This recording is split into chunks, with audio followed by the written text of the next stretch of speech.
Assalamualaikum warahmatullahi wabarakatuh.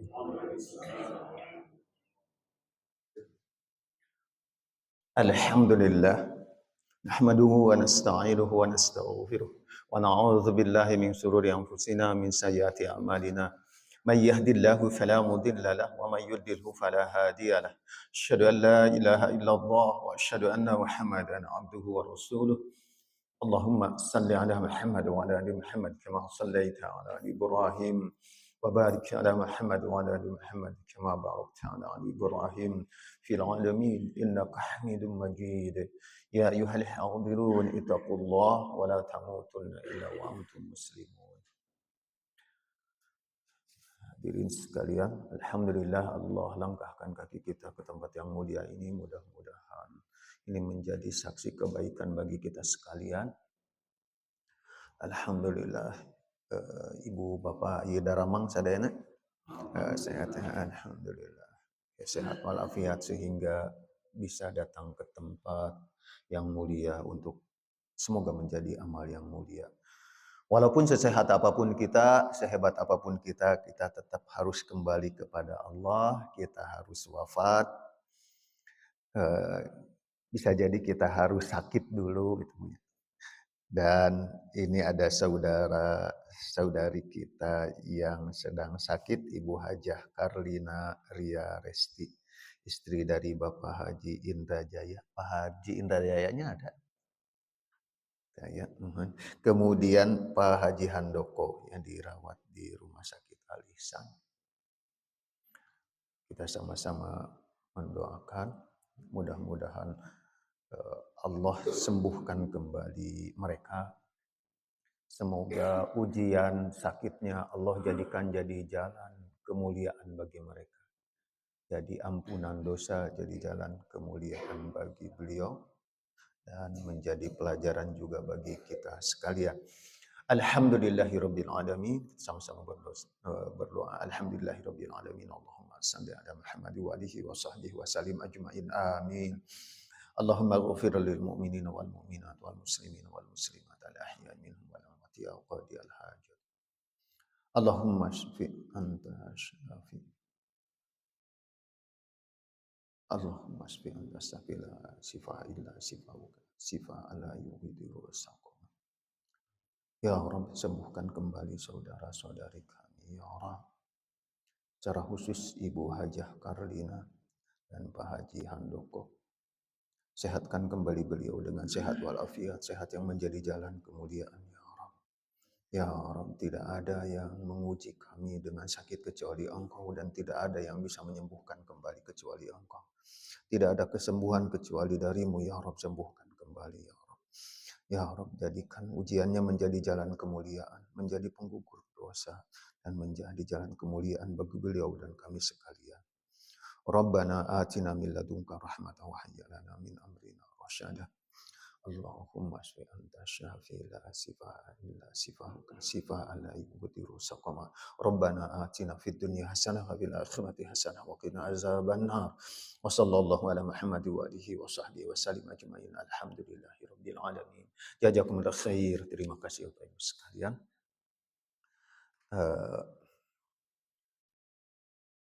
Kembali lagi bahwa kita tetap harus kembali kepada Allah, baik sakit dulu atau tidak. Pertanyaannya Bu, kalau kembali kepada Allah mending sakit dulu atau langsung maut?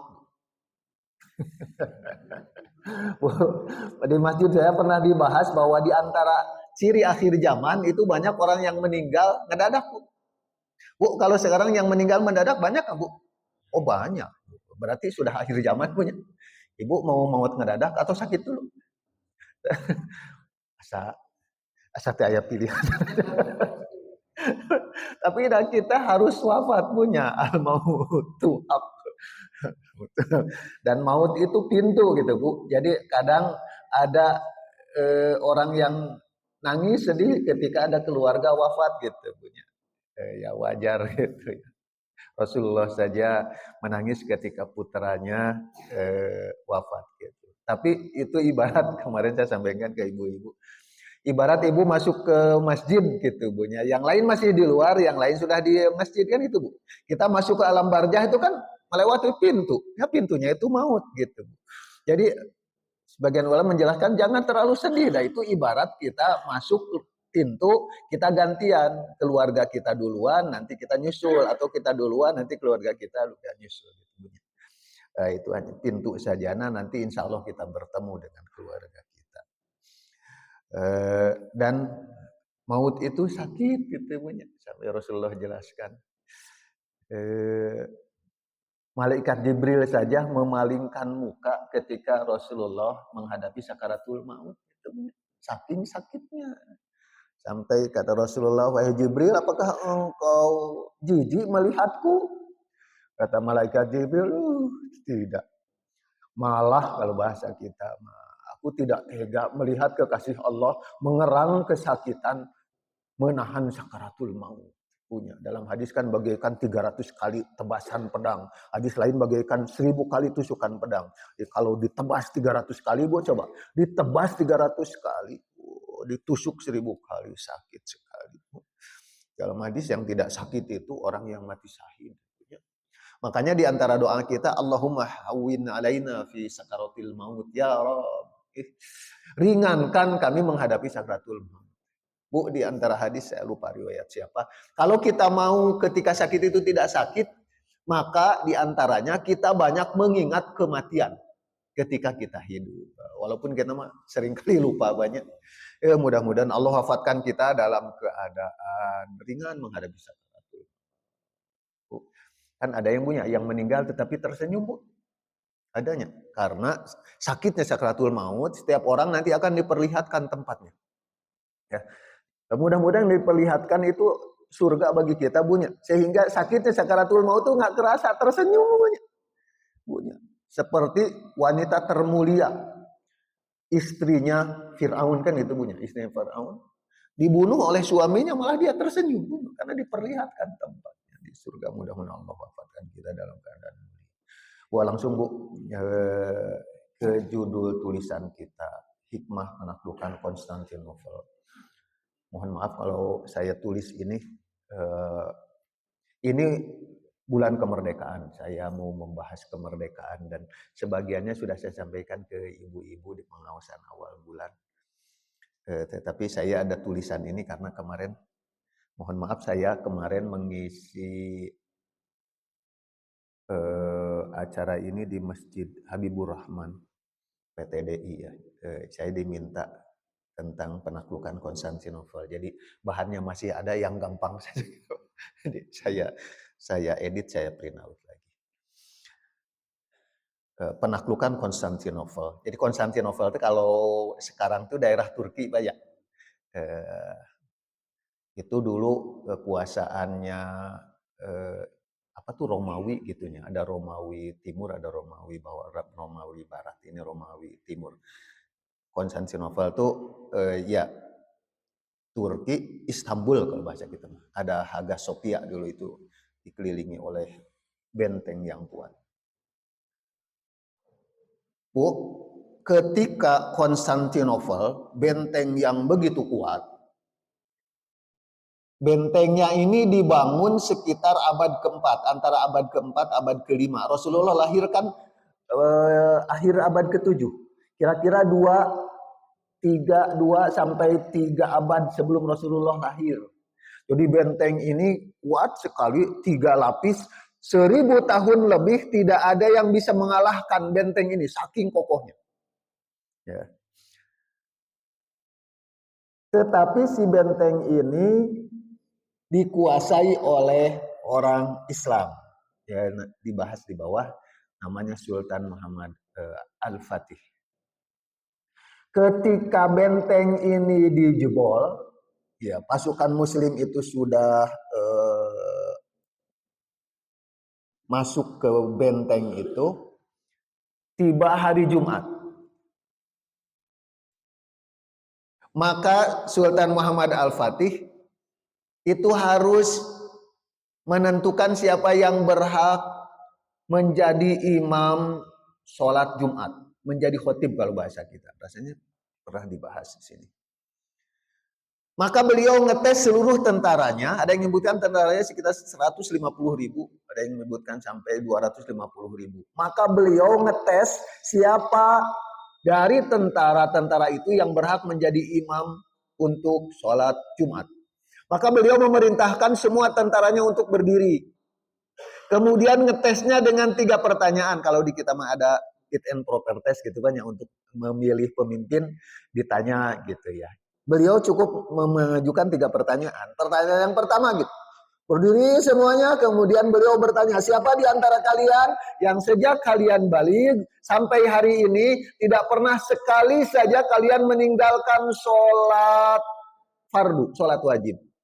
Yang pernah, kata beliau, mohon duduk. Maka pada pertanyaan pertama, tidak ada seorang pun yang duduk. Berarti itu tentara tidak pernah meninggalkan sholat fardu. Hebat sekali, nanti kita bahas. Karena tentara ini sebaik-baiknya tentara, kata Rasulullah. Dan pemimpinnya sebaik-baiknya pemimpin. Pertanyaan pertama, tidak ada yang duduk. Maka beliau mengajukan pertanyaan yang kedua. Siapa di antara kalian yang sejak kalian balik sampai hari ini tidak pernah sekali saja meninggalkan sholat rawatib? Bu, sholat rawatib dalam hadis itu, kalau siapa yang sholat rawatib sehari semalam 10 rakaat. Dalam hadis lain 12 rakaat, maka balasannya istana di surga. Sehingga ulama menjelaskan setiap hari itu kita sebetulnya bisa nabung istana, Pak. Setiap hari nabung istana satu-satu. Ya. Dari sholat rawatib saja, walaupun ada dari hadis lain nanti ada. Setiap hari kita bisa nabung satu istana 10 rakaat per hari, yakni 2 rakaat sebelum zuhur, 2 rakaat setelah zuhur, 2 rakaat setelah maghrib, 2 rakaat setelah isya, 2 rakaat sebelum subuh. 10 rakaat. Nah, itu salat rawatib. Atau dalam hadis lain itu 12 rakaat karena sebelum zuhurnya 4. Ya, 4 sebelum zuhur, 2 rakaat setelah zuhur, 2 rakaat setelah maghrib, 2 rakaat setelah isya, 2 rakaat sebelum subuh. Secara khusus tadi kita melaksanakan qobla subuhnya. Itu khairum minad dunya wa ma fiha. Jadi 2 rakaat sebelum subuh itu jauh kita lebih kaya dari Elon Musk yang kekayaannya 3.000 triliun gitu, hanya dengan 2 rakaat. Sehingga anaknya berseloroh, pakai mengalahkan orang terkaya itu hanya dengan 2 rakaat sebelum subuh gitu. Bu, kita mah rasanya dianggap kecil banyak gitu, sholat rawatib gitu banyak. Tapi bayangkan Pak, dengan pertanyaan yang kedua, mohon kata beliau, yang pernah meninggalkan sekali saja sholat rawatib, mohon duduk. Bu, itu pada pertanyaan yang kedua, banyak yang duduk. Gitu, Bu. Tapi masih banyak yang berdiri. Bu, yang saya soroti, masih banyak yang berdiri dari 250.000 tentara pada berdiri. Coba Pak. Berarti mereka tidak pernah meninggalkan sholat rawatib sejak mulai dewasa. Ya, bisa jadi 12 tahun misalnya atau 15 tahun. Ya, karena para laki-laki, kalau perempuan dalam dulu kita bisa pilih nama 9 tahun tuh sudah masuk balik. Pada pertanyaan yang kedua masih banyak yang berdiri. Maka beliau bertanya dengan pertanyaan yang ketiga. Siapa di antara kalian yang sejak balik sampai hari ini tidak pernah sekali saja meninggalkan sholat malam, atau bahasa gampangnya tahajud. Mohon yang pernah meninggalkan sekali saja sholat tahajud, mohon duduk. Pada pertanyaan yang ketiga, serempak semuanya duduk. Yang berdiri hanya seorang. Bu, yang berdiri itu tiada lain adalah beliau Sultan Muhammad Al-Fatih. Usianya 21 tahun.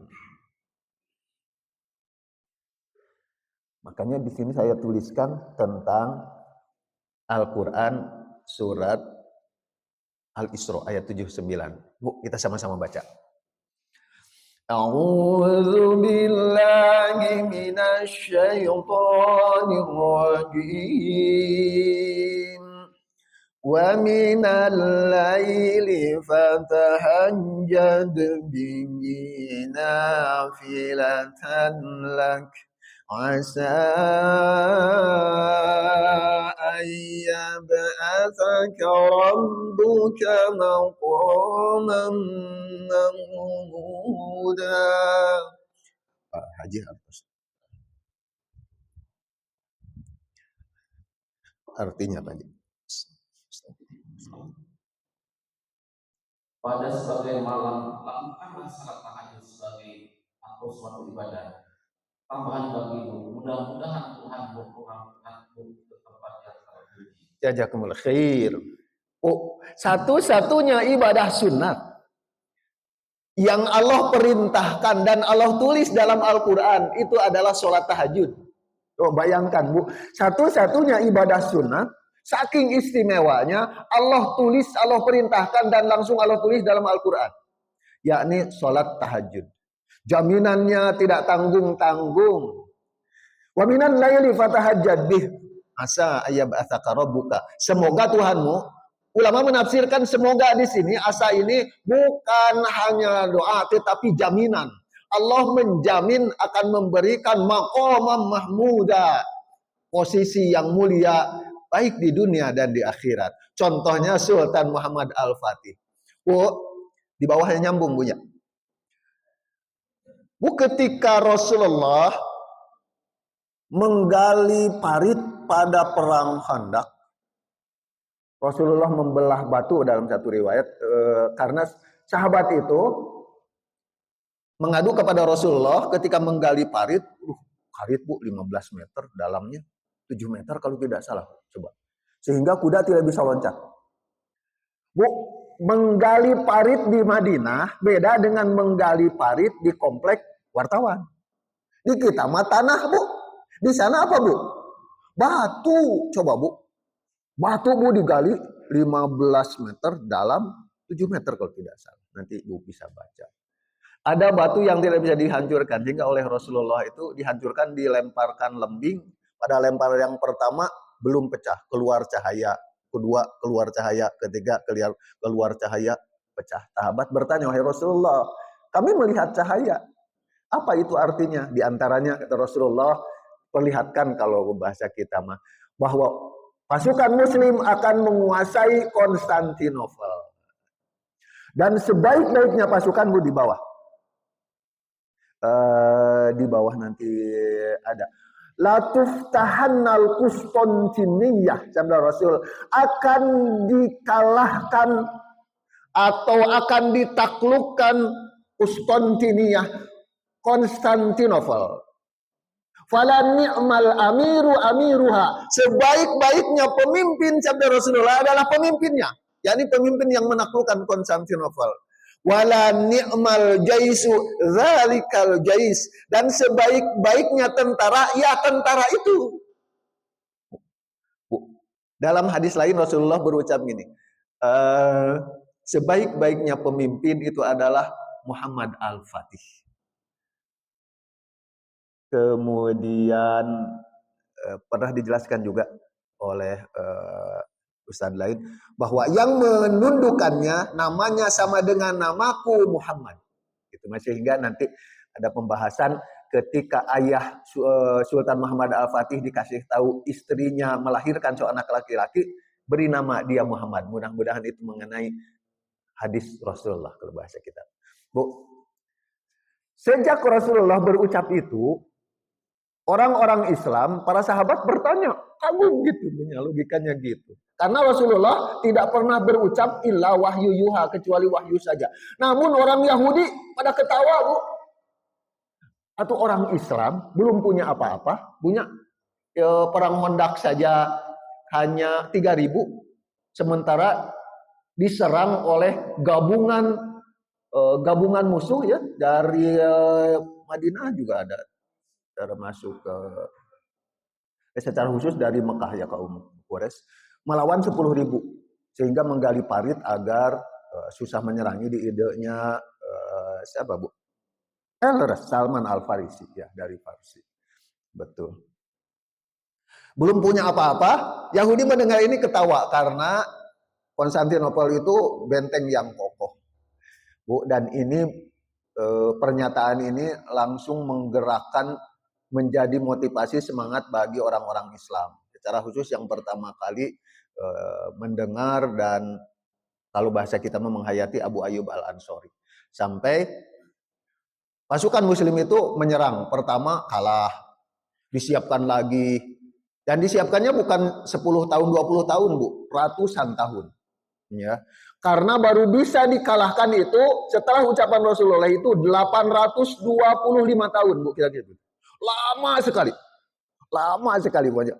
Sampai dalam satu riwayat itu pasukan muslim itu menyerang 5 kali. Kalah. 4 kalinya kalah. Gitu. Baru dikalahkan oleh pasukan Sultan Muhammad Al-Fatih. Termasuk Abu Ayyub Al-Ansori. Abu Ayyub Al-Ansori itu ikut perang menyerang Konstantinopel. Beliau berwasiat, kalau saya wafat, makamkan saya di pinggir benteng Konstantinopel. Alasannya karena saya mau mendengar, kata Rasulullah, kata beliau, mau mendengar derap langkah pemimpin terbaik. Karena yang mengalahkannya kan pemimpin terbaik. Dan saya mau mendengar derap langkah tentara terbaik. Ya, makanya Ibu kalau ke Turki, saya belum pernah ke Turki, saya baru lihat rekamannya saja. Di pinggir benteng Konstantinopel itu ada makamnya Abu Ayyub Al-Ansori. Gitu. Lanjut dulu, Bu. Pak Haji dibaca yang kedua, kunci sukses penaklukan. Kunci sukses penaklukan Konstantinopel. Dalam perspektif Islam, kesuksesan penaklukan Konstantinopel 1453 Masehi oleh Sultan Muhammad Al-Fatih memiliki setidaknya 3 kunci yang sangat menonjol. 1. Keimanan dan keyakinan pada janji Rasulullah. Landasan utama penaklukan ini adalah hadis Nabi yang berbunyi. Artinya saja, Pak. Arabnya tadi saya baca. Suatu Konstantinopel akan dibuka atau ditaklukkan, maka sebaik-baiknya pemimpin adalah pemimpin yang baik, dan sebaiknya pasukan adalah pasukan itu. Hadis riwayat Ahmad Al-Hakim dan Al-Ghazali. Jazakumullah khair. Wala ni'mal amiru amiruha. Jadi yang menundukannya adalah pemimpin terbaik. Ya, secara khusus tadi Sultan Muhammad Al-Fatih. Keyakinan ini menjadi sumber motivasi atau motivasi spiritual bagi Al-Fatih dan tentaranya. Mereka yakin bahwa mereka sedang menunaikan misi yang dijanjikan oleh Rasulullah. Itu tadi baru bisa dikalahkan, ditundukkan 5 kali penyerangan oleh kaum muslimin, dan itu waktunya 823 tahun. Nomor 2, Pak. Aja dibaca, perencanaan matang. 2. Perencanaan matang dan strategi militer inovatif. Ya, Muhammad Al-Fatih menyiapkan pasukan selama bertahun-tahun dengan ilmu militer, teknologi, senjata baru atau yang besar, dan taktik laut udara. Iya. Ditahan dulu.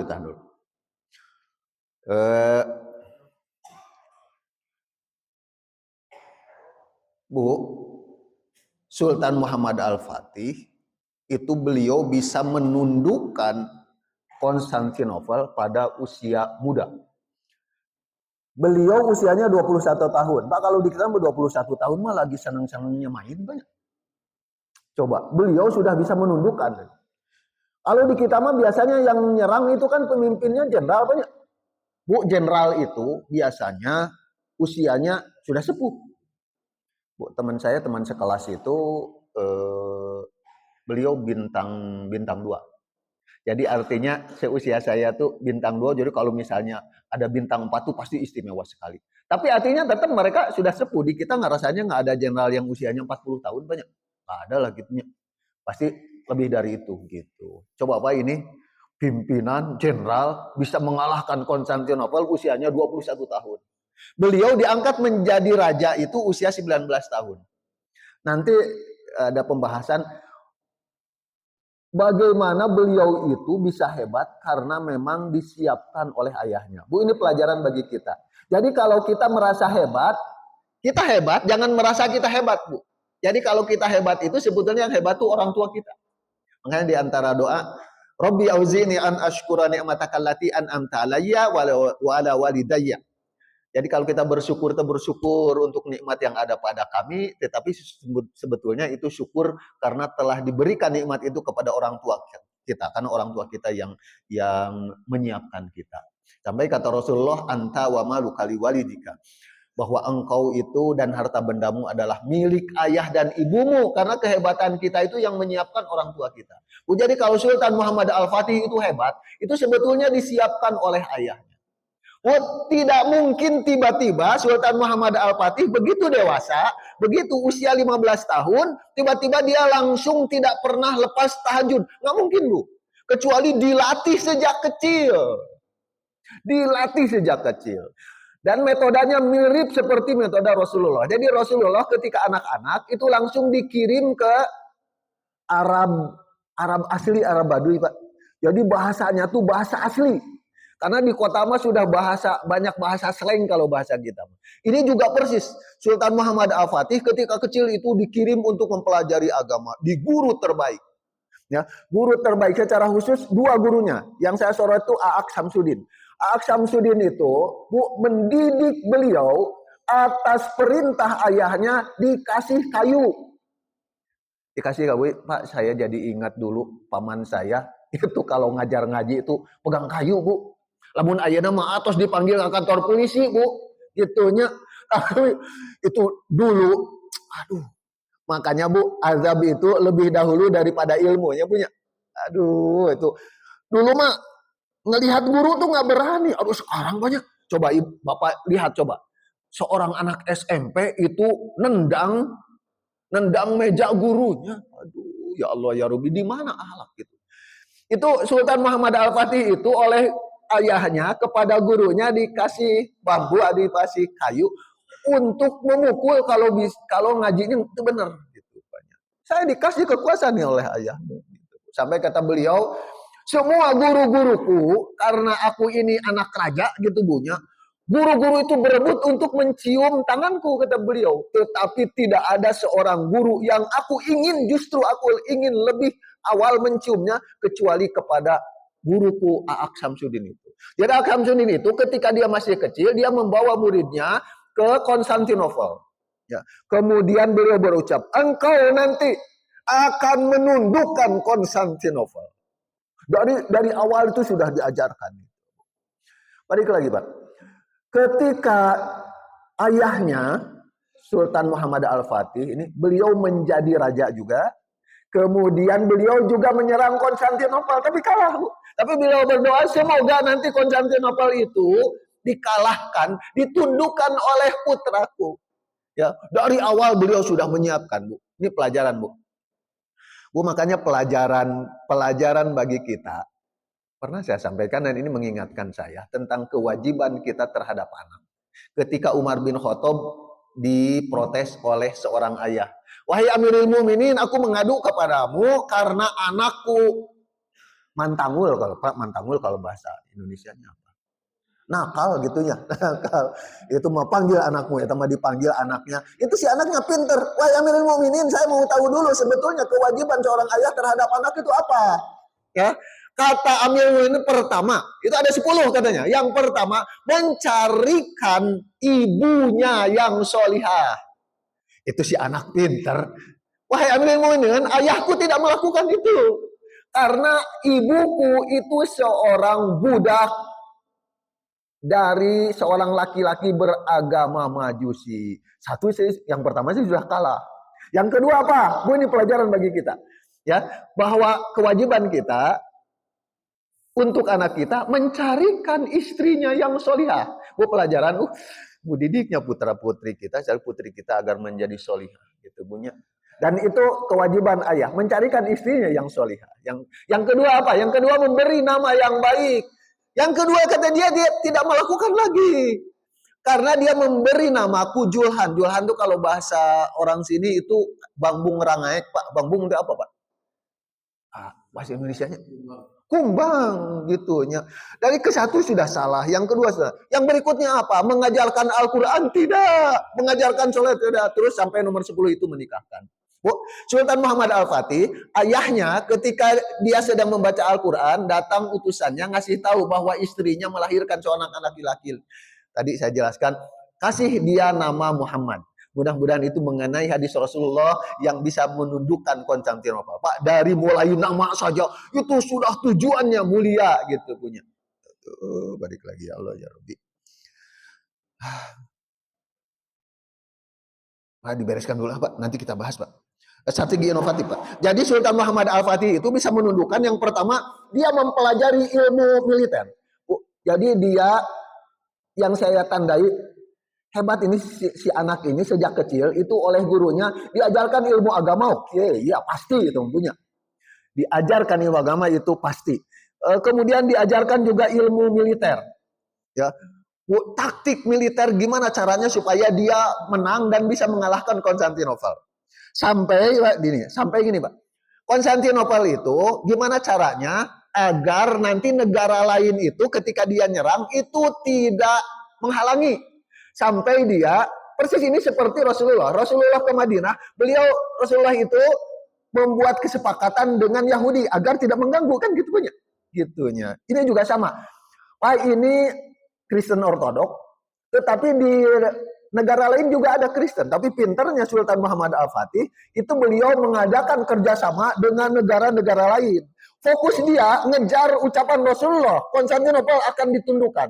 Maka dia fokus gimana caranya ketika saya menyerang Konstantinopel tidak ada negara lain yang mengganggu. Maka negara-negara lain itu dia mengadakan kerjasama. Otomatis tidak mengganggu ketika menyerang. Mantep Pak. Itu taktik beliau. Kemudian teknologi senjata. Ini benteng ini 3 lapis. Bayangkan tingginya 12 meter. Lebarnya 5 meter. Dan benteng ini 3 lapis. Benteng ke-1, benteng kedua, benteng ketiga. Benteng ini susah dijebol, Pak, sampai dia tuh nyewa seorang insinyur namanya Orban, kalau tidak salah dari Hongaria. Ya, Orban itu dibayar menyiapkan, dulu Pak belum ada rudal, Pak. Jadi dilempar pakai besi, Bu, tapi besinya gede. Coba bayangkan, Bu, besi yang paling kecil diameternya 3 meter. Bu, 3 meter, Bu. Dari sini sampai ke sini besi, Bu. Besi. Yang paling besar 8 meter. Haji, dari sini ke sini berapa meter? Ada 8 meter. Pokoknya sambil gitu, Bu. Oh, gitu punya. Ibu, kebayang punya. Itu kalau diangkat Wajirois, wah, didorong juga nggak akan gerak punya. Coba. Bu, dalam waktu setahun beliau menyiapkan 69 itu besi yang gede gitu. Dan ini insinyurnya itu tadi insinyur Orban itu dari Hongaria didatangkan gitu. Dia pintar sekali gitu banyak. Sampai setelahnya kan pasukan Islam ini cicitnya yang paling terkenal di Turki itu setelah Sultan Muhammad Al-Fatih itu cucutnya. Putra dari cucu itu apa namanya? Cicit. Jadi terkenal Raja Sulaiman. Jadi kalau ibu ke Turki ada Masjid Sulaiman punya. Karena terkenal tuh hebatnya itu cicit dari Sultan Muhammad Al-Fatih. Dulu belum ada rudal balistik, jadi kalau benteng itu ditembakkan dengan tadi si bola besi. Bola besinya hampir 1 ton gitu punya. Bola besinya hampir sekitar 870 kg. Dilemparkan, Bu. Pelemparnya itu bisa melemparkan jaraknya kira-kira 1,5 kilo. Coba kebayang, Bu. Gitu. Beliau pelajari itu senjata itu. Kemudian Maryam itu kemudian taktik laut dan darat juga sama. Kemudian si Turki itu nanti melewati laut agar nanti orang tidak mengganggu, maka si laut itu oleh beliau dibenteng gitu ya. Ya, agar negara lain tidak mengganggu walaupun untuk masuk ke sana tuh nanti ada rantai baja lagi. Mari dibaca dulu. Strategi inovatif. Strategi inovatifnya seperti memindahkan kapal lewat daratan. Untuk menghindari rantai penghalang golden horn adalah langkah taktis yang menghancurkan musuh. Tahan dulu Pak. Bu, misalnya ini Konstantinopel, itu yang paling enak tuh masuk ke laut karena di sana ada selat. Tapi Bu masuk ke laut ini nggak bisa karena oleh Raja Konstantinopel itu si ini tuh pakai rantai. Bu bayangkan coba. Ini ada selat pakai rantai, Bu, sehingga kapal laut tuh nggak bisa. Rantainya nggak tanggung-tanggung, besar sekali. Dan ini pernah diterobos itu oleh tentara Sultan Mahmud, diterobos, rusak Pak kapalnya. Itunya. Sehingga gimana caranya? Bu, caranya beliau si kapal ini, 72 kapal bayangkan Bu, agar bisa masuk ke laut ini melewati rantai, maka dia harus melewati bukit, jaraknya 2 kilo. Bu, malam-malam ini si kapal laut, 72 kapal laut, naik ke bukit. Bu, gimana caranya coba? Kapal, 72 kapal, malam-malam naik ke bukit. Caranya beliau menebang pohon-pohon dipakai untuk menggerel agar si kapal laut naik ke atas, didorong gitu, lebih mudah kan banyak gitu ya. Apa istilahnya Pak? Coba dalam semalam 72 kapal diseret langsung ke laut. Kalau sudah di laut Pak aman, tinggal nyerang. Ini kan si rantainya besar sekali. Taktik beliau, Bu, kok oleh orang nggak kepikir ini? Kenapa dia jadi pintar? Bu, saya rasanya pernah bahas, kalau mau pintar 3. Yang pertama, jangan pernah lepas baca Al-Quran. Yang kedua, saum. Orang yang rajin saum pasti pintar. Yang ketiga, tahajud. Balik lagi Pak. Jadi Sultan Muhammad Al-Fatih, kata beliau, semalaman saya berpikir, kata beliau, ini caranya. Karena ditembak oleh meriam yang begitu hebat, itu Pak, seminggu, 2 minggu, sampai sebulan, gak jebol. Jadi begitu jebol, karena harus nunggu 3 jam lagi ngisi itu Pak. Ngisi itu harus nunggu 3 jam setengah. Sehingga setelah menunggu itu si benteng itu dibetulkan lagi gitu banyak. Akhirnya taktik darat dan laut gitu. Akhirnya bisa dikuasai. Tentu ketaatan kepada dan kedisiplinan. 3. Ketaatan dan kedisiplinan pasukan. Pasukan yang ikut dalam melakukan dikenal taat beribadah, menjaga akhlak dan patuh kepada pemimpin. Lanjut. Salat berjamaah, tilawah Al-Quran, dan semangat jihad fisabilillah membuat mereka kuat secara spiritual sekaligus solid secara militer. Tahan dulu Pak. Bu, saya pernah mendengar seorang ulama ngebahas gini. Suatu ketika pasukan muslim itu kalah, maka semua tentara dikumpulkan. Kumpul. Ini kita kalah, pasti ini ada dosa di antara kita.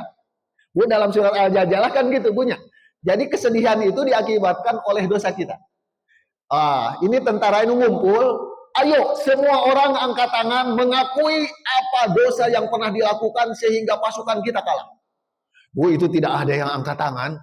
Saking sarolehnya ya tabunya si pala tentara, nggak ada yang angkat tangan. Kecuali 1 orang angkat tangan. Saya jenderal yang melakukan kesalahan. Apa kesalahanmu? Saya sholat, saya lupa siwak. Wah, Bu, saya kadang kalau lagi sadar bahwa siwak, bismillah, Allahumma shalli ala Muhammad. Kata Rasulullah, kalau saja tidak memberatkan umatku, setiap sholat saya perintahkan untuk bersiwak. Bu, siwak mah kecil. Coba Bu, seorang tentara lupa bersiwak, kalah itu. Ya Allah, ya Robbi. Makanya ini, fala ni'mal amiruha wala ni'mal jaisu zalikal jais. Sebaik-baiknya pemimpinnya itu pemimpin yang mengalahkan Konstantinopel, dan sebaik-baiknya tentara ya tentara itu. Bu, kebayang, lupa siwak kalah, ini menang, berarti tentaranya hebat sekali. Bu, kalau kita ingetin, ya Allah, dosaku mah tidak terhitung. Punya. Jadi kalau kita sedih, Bu, jangan menyalahkan orang lain, dosa kita istighfar saja. Ya Allah ya Rabbi. Kesimpulan Pak Haji. Kesimpulannya, keimanan yang kokoh, strategi yang cerdas, dan ketaatan pasukan menjadi 3 pilar yang membuat dan Rasulullah tentang penaklukan Konstantinopel terwujud di masa Sultan Muhammad Al-Fatih. Ya, hikmah bagi orang tua.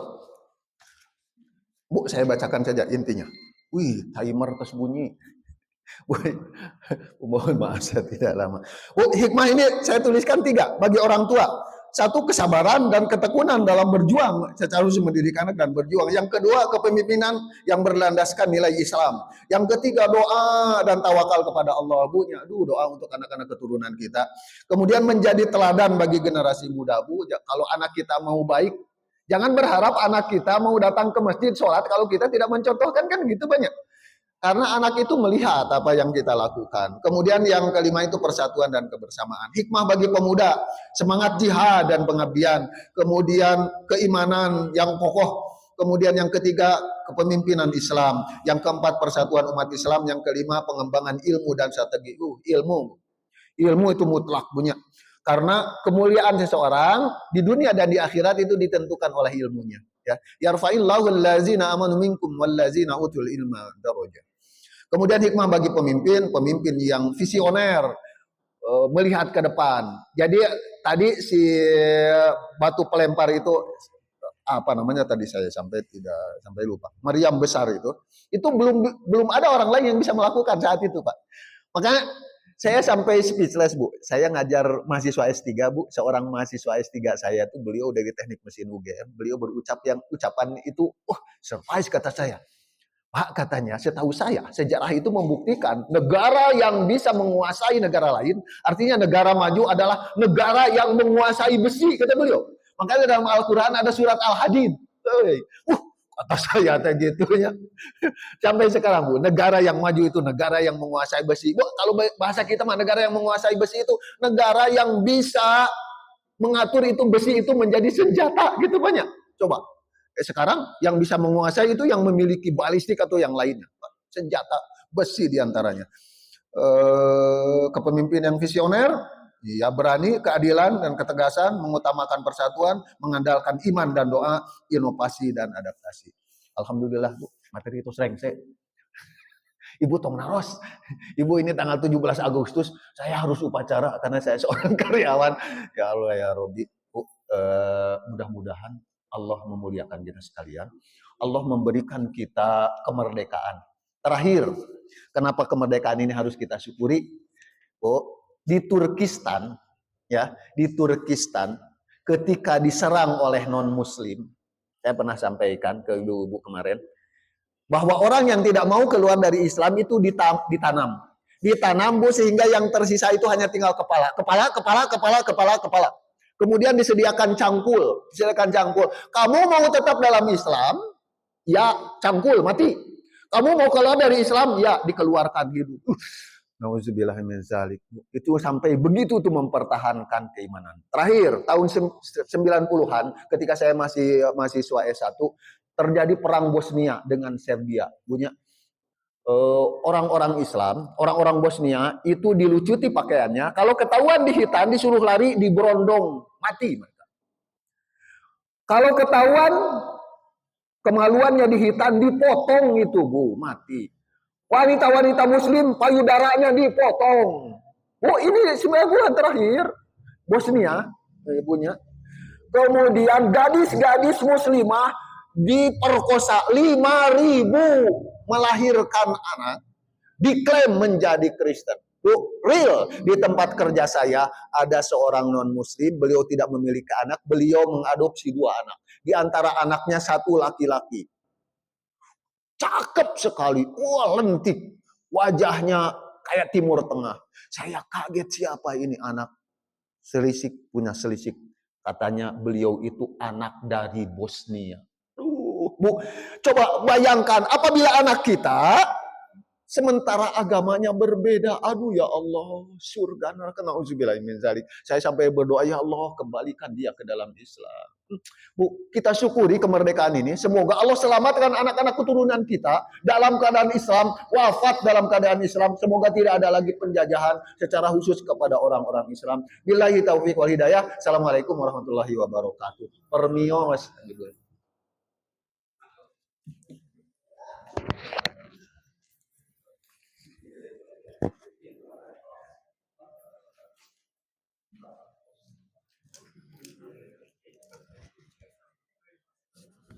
Ayo masuk.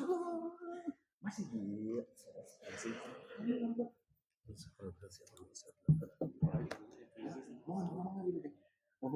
Atau nama. Oh, song. Masih kurang. Pas sampai libur aja.